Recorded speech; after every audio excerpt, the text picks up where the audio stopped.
رسالتي النهارده لكل ابناء الشعب المصري عشان تعرفوا قد ايه اهميه الوعي واهميه قضيه الوعي. وقلنا دايما ان الوعي قضيه وطن. حاربنا خلال العشرة او 12 سنه اللي فاتت عشان نحافظ على الوعي وننمي ونعزز الوعي ويبقى فيه وعي تراكمي لدى ابناء الشعب المصري.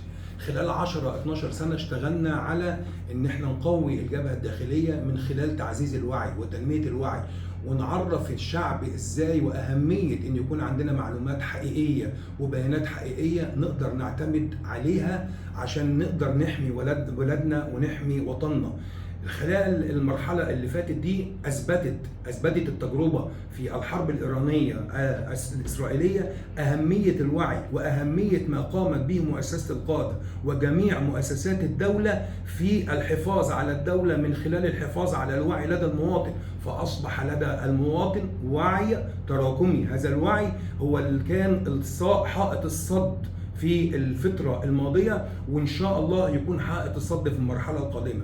أصبح لدينا جنود مجندة تمتلك الوعي الكامل وتدرك أهمية ما قامت به الدولة المصرية خلال العشر أعوام الماضية من عملية بناء وإعادة بناء لكل مؤسسات الدولة والبنية التحتية. وعملنا كتير وتطوير الجيش وتحصيننا. كل ده عملناه ليه؟ لأن احنا كنا ندرك أهمية الوعي وكنا شايفين المخططات الدولية وشايفين ما يحاك لينا ويحاك للوطن العربي كاملا والدول العربية. عشان كده مصر كانت سابقة في كل حاجة. قدرنا نكون الحمد لله إعادة بناء الجيش المصري على أعلى ما يمكن، إعادة بناء الاقتصاد المصري، عملنا بنية تحتية قوية جدا.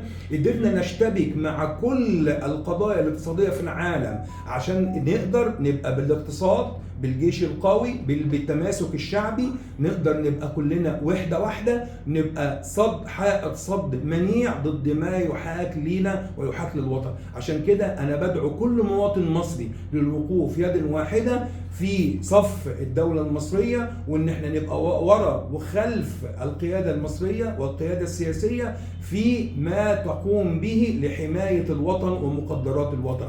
وإن شاء الله بإذن الله هيبقى لنا لقاءات خلال أيام نتكلم فيها عن ما دور اللي لابد إن احنا نقوم به خلال المرحلة القادمة. تحياتي لحضراتكم، كلام خفيف مع أحمد الشريف.